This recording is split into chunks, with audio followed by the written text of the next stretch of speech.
Hello everyone, welcome to I GATE. जैसा कि आप सबको पता है कि गेट 2024 का रिजल्ट आ गया और इस बार आई गेट ने रॉक कर दिया हुआ है गेट सीएस में और डीएसएआई आर्टिफिशियल इंटेलिजेंस में। हमारे सामने चंदन कुमार करके स्टूडेंट है, he is one of the fine rankers of this year 2024। तो हम इनसे कुछ बात करते हैं, स्टूडेंट की इन जनरल जो क्वेरीज होती है वो बात करते हैं और एक्सप्लोर करते हैं इनको, इनका जो जर्नी था right from college to GATE exam crack करने तक का वो डिस्कस करेंगे। तो चंदन कुमार, फिर ये बताओ बेटा कि आपने कब डिसाइड किया कि गेट एग्जाम्स में इंटरेस्ट है आपको, या चलो हम फोकस करते हैं गेट एग्जाम के बारे में? मैंने सेकेंड ईयर में डिसाइड किया था, जब मेरा कॉलेज चल रहा था तो मैंने सेमेस्टर का प्रिपरेशन कर रहा था। तो सेमेस्टर का प्रिपरेशन करते वक्त मैं लेक्चर यूट्यूब से देख रहा था, तो उस समय गेट का नाम बहुत आ रहा था लेक्चर में। तो फिर उसी से मुझे आई गेट के बारे में पता चला था। तो आई गेट के बारे में पता चला तो मैंने सिद्धार्थ सर से बात किया और उनके बाद फिर डेमो क्लास दी Siddharth sir, 1 days demo class दी सी प्रोग्रामिंग में। फिर उनके बाद मैंने अपना जर्नी स्टार्ट किया था आई गेट से। और आई गेट जब मैंने डेमो क्लास किस सब्जेक्ट की थी? Programming. Okay, C programming sir का एक प्रोमिनेंट सब्जेक्ट है। जी सर। आई गेट मैंने ज्वाइन किया था तो ओनली की सेमेस्टर मेरा अच्छा से निकल जाए। जब मैंने स्टार्ट किया पढ़ना तो फिर देखिए गेट से बहुत ज़्यादा अपॉर्चुनिटी है। यदि मैं बीटेक से प्लेसमेंट लेता हूँ तो अच्छा प्लेसमेंट नहीं होगा, लेकिन जब मैं गेट का प्रिपरेशन करके अच्छा रिजल्ट ला लूँ तो बहुत ज़्यादा अपॉर्चुनिटी ओपन हो जाएगा गेट के बाद। लेकिन ये मिसकंसेप्शन फिर मार्केट, जैसे आपको तो पॉजिटिव न्यूज़ मिल गई and you have tracked it. Generally कुछ स्टूडेंट लोग पता नहीं ऐसे कहते हैं मुझे कि गेट में नेगेटिव रूमर्स है, गेट के रिगार्डिंग मार्केट में नेगेटिव रूमर्स है गेट के रिगार्डिंग कि गेट करने से कुछ नहीं होता। आप एक बार बताइए हमारे स्टूडेंट्स को और जितने भी दर्शक हैं, उन जितने लोग देख रहे हैं उनको बताइए कि यार गेट कितना इंपॉर्टेंट है। आपको तो रियलाइज़ हो गया? जी यस सर, गेट बहुत ज़्यादा अपॉर्चुनिटी प्रोवाइड करता है, क्योंकि एक बार जब यदि गेट क्वालिफाई कर जाए तो गेट का मतलब ये होता है कि सारा दरवाज़ा खुल जाता है। एमटेक कर सकते हैं, पीएसयू या एनी अदर एग्जाम देंगे तो बहुत चांस है कि एग्जाम गवर्नमेंट एग्जाम बहुत सारे तो निकल जाता है। यदि आप गेट का प्रिपरेशन किए हो तो कोई भी एग्जाम निकाल सकते हो और बहुत सारे नॉलेज गेन होता है गेट का प्रिपरेशन करने से। मैं इस बात में ऐड करता हूँ, जैसे आप गेट एग्जाम का प्रिपरेशन किए हो तो हाल फिलहाल में बार और इसरो एग्जाम्स भी होता है, तो आप ये एग्री करते हो, स्ट्रांगली एग्री करते हो कि हाँ, जो गेट का जो पढ़ा हुआ है वो काफ़ी काम आता है ना? Yes sir. ठीक है, दैट्स गुड। बार का एग्जाम दिया था, ठीक है, तो अच्छा गया वो भी, क्योंकि गेट का प्रिपरेशन किए हुए थे तो काफ़ी अच्छा गया एग्ज़ाम भी। ठीक है। कॉलेज के टाइम के साथ गेट को मैनेज करना कितना आपको लगता है आसान है, टफ है? सर कॉलेज टाइम में जो है एंड सेम में दैट टाइम जो है प्रैक्टिकल असाइनमेंट पूरा कर सकते हैं और कॉलेज जो बहुत सपोर्ट करता है उसमें कि देख रहा है कि यदि कोई बच्चा गेट का प्रिपरेशन कर रहा है और कॉलेज से अच्छा यदि कोई कर रहा है तो उनको जो है बहुत सपोर्ट करते हैं। अच्छा, मैंने बहुत कम कॉलेजेस के बारे में सुना है, आपके कॉलेज के बारे में। आपको अपना कॉलेज का नाम बताइए। मेरा कॉलेज CIST भोपाल है। ओके, CIST भोपाल, ठीक। मैं बिहार से हूँ, तो मैंने एडमिशन लिया था उस समय JEE मेन दिया था मैंने। JEE मेन में 93.98% आया था। ओह, तो उनके थ्रू अचीवेबल, अप्रिशिएबल है। ठीक है। आपको कितने मंथ्स लगे पूरे सिलेबस को कंप्लीट करने के लिए? एंड मैंने जब सेकेंड ईयर में ज्वाइन किया था तो मैंने कंसिस्टेंसी पढ़ाई किया, लाइव क्लासेस रिकॉर्डेड। तो मेरा 2-3 सब्जेक्ट लेफ्ट हो गया था, लेकिन मैंने कंप्लीट कर लिया था पूरा सब्जेक्ट थर्ड ईयर में, और गेट मैंने थर्ड ईयर में भी लिखा था। तो उस टाइम में भी 43.67 मार्क था मेरा। ओके।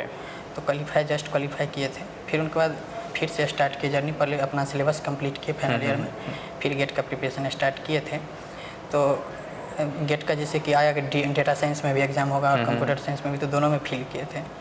तो क्या हुआ, कंप्यूटर साइंस में जब 3 आवर का एग्ज़ाम चल रहा था उस अनसर्टेनिटी हो गया था 3 आवर के टाइम में। अच्छा। 1 आवर 30 मिनट शुरू में जो है बेकार गया, लेकिन लास्ट 1 आवर 30 मिनट में मैं अपने आप को संभाला। ये संभालना बड़ी इंपॉर्टेंट चीज़ है, मतलब आप का जो मैसेज है वो स्ट्रांगली एक बार मैं कन्वे कर लेता हूँ हमारे स्टूडेंट्स को।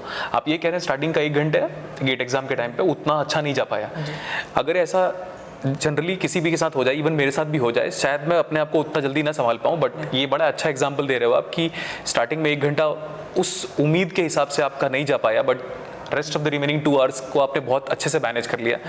एंड एक्चुअली इसको कहते हैं बेस्ट फाइट, जिसको हम कहते हैं कि हम we have not lost the battle up till unless we fight it completely. ठीक है, चलिए, अच्छी बात है। और फिर सिद्धार्थ सर के बारे में बेस्ट पार्ट क्या लगा आपको? सिद्धार्थ सर, क्योंकि डोमिनेटली पूरा का पूरा सब्जेक्ट वन मैन आर्मी है basically Siddharth sir. C programming start किया था, सिद्धार्थ सर बहुत अच्छे में पढ़ाते हैं, 9 सब्जेक्ट पढ़ाते हैं सिद्धार्थ सर। हाँ, मेरे को 8 का आसपास का आइडिया था। और काफ़ी अच्छे पढ़ाते हैं और फंडामेंटल क्लियर बहुत अच्छे से करते हैं, पहली बात। और दूसरी बात है कि कोचिंग जो है एक फैमिली की तरह ट्रीटमेंट करते हैं। लगते हैं कि जैसे सर और स्टूडेंट के बीच में एक फ्रेंडशिप जैसा माहौल रहता है, जब भी कॉल करो मैसेज करो हमेशा बात करते थे। और जैसे डिजिटल भी हम पढ़ाई किए थे थर्ड ईयर में, आप मतलब 20 क्लास में कंप्लीट किए थे डिजिटल।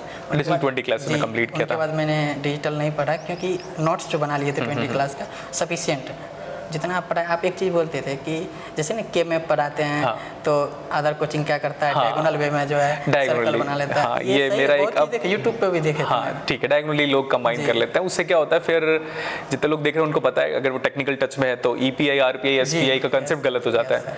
That's good.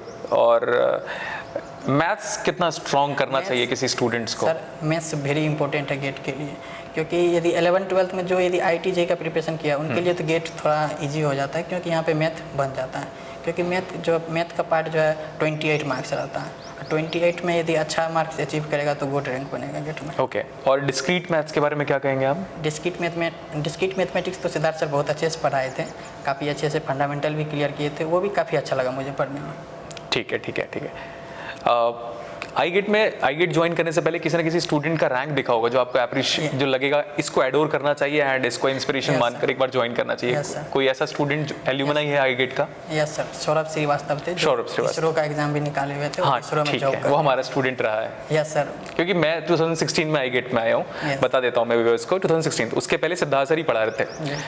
तो सौरभ मेरा स्टूडेंट है, वो 2016 के बाद का स्टूडेंट है, इसलिए मैं रिकॉल कर सकता हूँ।